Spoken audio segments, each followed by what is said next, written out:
All right, hold on. Gotta get the buffer out. Okay, cool. Check your hair. Oh God, where is it? Left it in Taiwan. Where's that AMD hat? All right.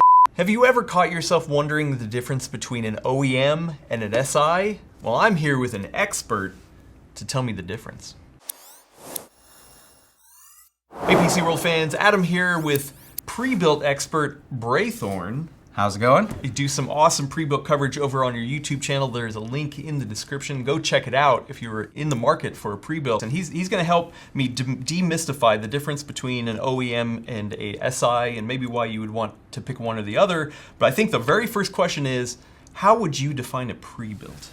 Any PC that the end user did not build themselves, including if their uncle built it for them, or if it's something someone else built but they sold it to you, right? And it was a used PC. If you didn't build it yourself, that's technically a pre-built.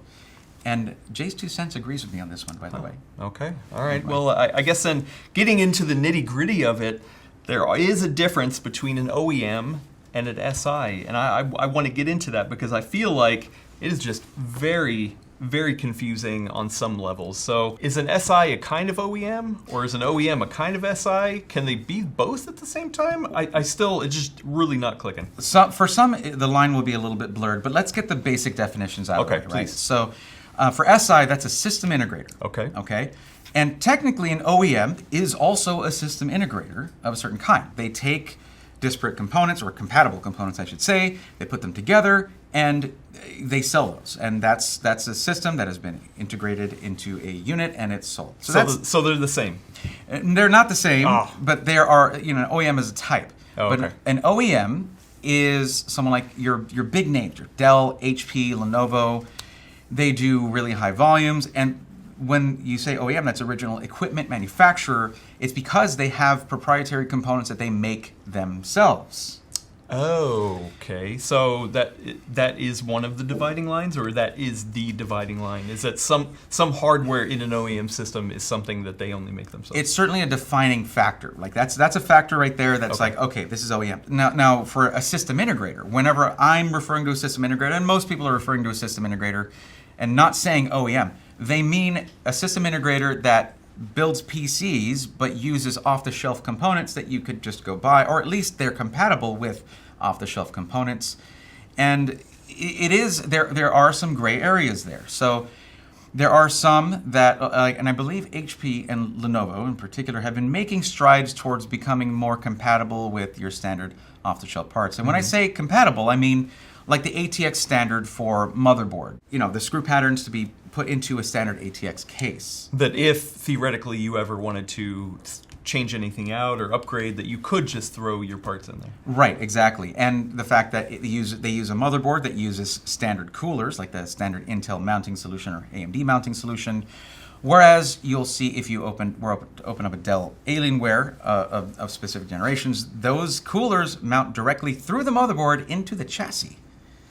So you can't swap that. You have to use a Dell cooler for that. You cannot just go and get yourself a Corsair cooler or a Deepcool cooler and put it in there. Okay. So if that thing dies, you could take it to a local repair shop and they might not be able to do anything if that OEM does not allow for third-party repair shops to repair their computers, if they're not certified, if they don't go through certain certifications that might cost money, which also have specific requirements for them. It's kind of a big old mess, and it really butts into the whole right to repair movement that's going on right now, where people should be able to either get their stuff repaired locally by whomever is a good repair person, or to do it themselves. With OEM, you can really run into the problem with that, and that bugs me personally, but it might not bug you. There are downsides and benefits to it, and I think we can go over those. Yeah, we can definitely get over those, but I guess my next question is, say somebody like an HP were to continue down the trend that you're saying of having less proprietary parts in there and stuff that you could fully just swap out if you wanted to, does then that make them an SI? Well, no, because even though they might be installing motherboards that are ATX compatible, right? That use 24-pin connectors, and also a standard ATX power supply, or SFX if it's a small form factor. Even if they're doing that, they're often still making their own motherboards, using their own BIOS, which will sometimes be restrictive on things like RAM overclocking and other features that we're used to seeing in off-the-shelf motherboards. Those are locked out. Okay. So that could be a problem if you're trying to, say, actually get more performance out of the system you already have. If you're trying to upgrade your memory and you buy that memory and you're locked at JEDEC speeds, like just the speeds that are standard or whatever HP allowed for. Now, this is not me talking about any specific situation. This is kind of General, of a hypothetical situation that also has happened. Those are the things I think that as HP Omen are becoming, they're trying to push more into the enthusiast market, that they're trying to accommodate that kind of stuff. Okay. And that's good to see. Like, I like to see that because people are going to buy them. People who are out there buying, you have to understand, as much as we're into custom PCs, building PCs, things like that, as enthusiasts, I've been building PCs for 25 years personally.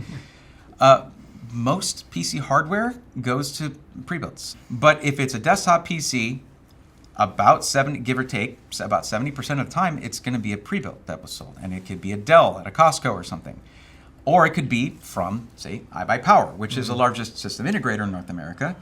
So very likely, if they're getting something that's more custom, more gamery, whatever, it could be from iBuyPower.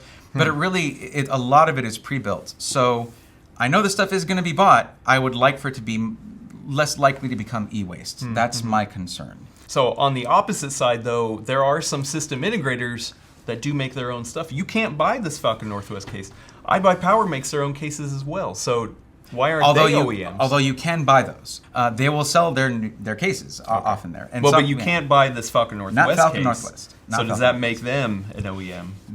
Falcon Northwest is one of the system integrators that is sort of in the gray area, where they use something here that you can't buy. You can only get it from them. The case specifically. The case, right. They also have their own fans that they have sourced that they use for their systems, their AIOs. However, if you wanted to take all the parts out of this, these are standardized components. If you wanted to, say, put a new ITX motherboard in this frag box right here, you could just do that, okay? And same thing for GPUs, like anything.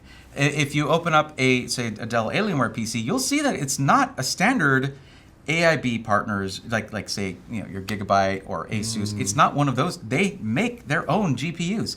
They have their own power supplies that don't fit, for a lot of Dell systems, that don't fit into a case like this.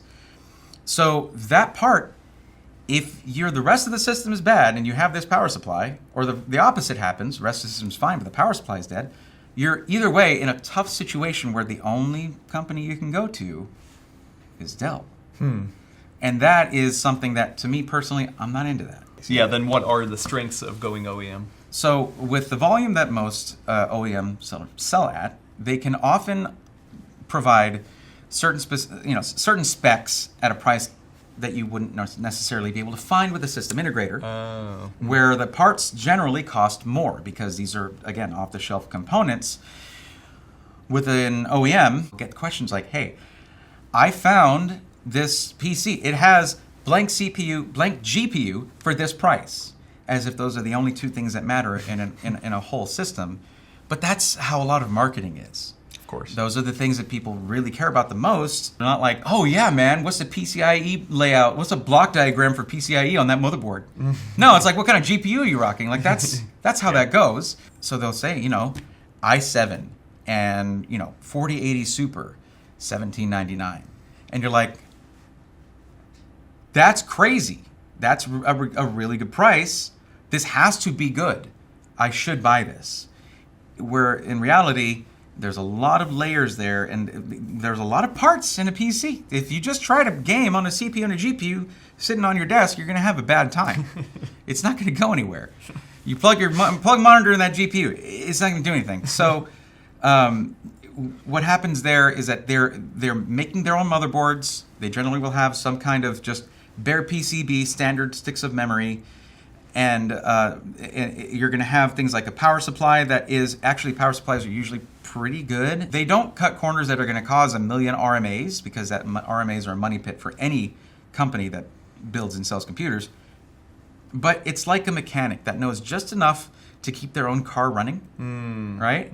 So they're basically like, what's going to keep this thing on the road is essentially what they're doing. Got it. It's not nefarious. It's business. It's business. Yeah. It's capitalism. So the benefit there, though, is that yes, you can get a compelling CPU and GPU combo, and also there are generally going to be other options there. But you'll notice if you start ticking some of those boxes, that price starts to go up pretty quickly because that's where they're saving money. That's where they're cutting costs. So you can get that deal if that's all you care about. Value is subjective. If that's of value to you, who am I to argue? Yeah. Well, then on the opposite side, what are some of the downsides to SIs? Because it sounds like, off-the-shelf parts, you can swap it out. It's, sure, you're going to pay a little more, but are there any other downsides to an SI? Well, okay. So yeah, as you mentioned already, you're going to pay a little bit more, generally speaking. With SIs, there are a few other things. It can often take longer to get your system, in many cases, unless you're looking at something that's ready to ship, in which case you get it in days.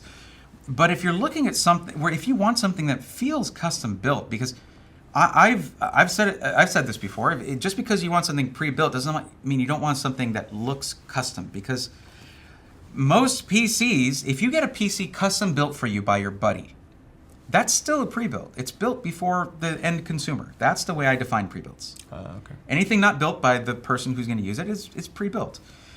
If you want to get that feeling of having something built just for you, not cranked out, on a conveyor belt and just, then SIs are going to be a better option. You're going to take it's going to take a little longer to get unless you buy something that is not customized to you because it's already in the box ready to ship.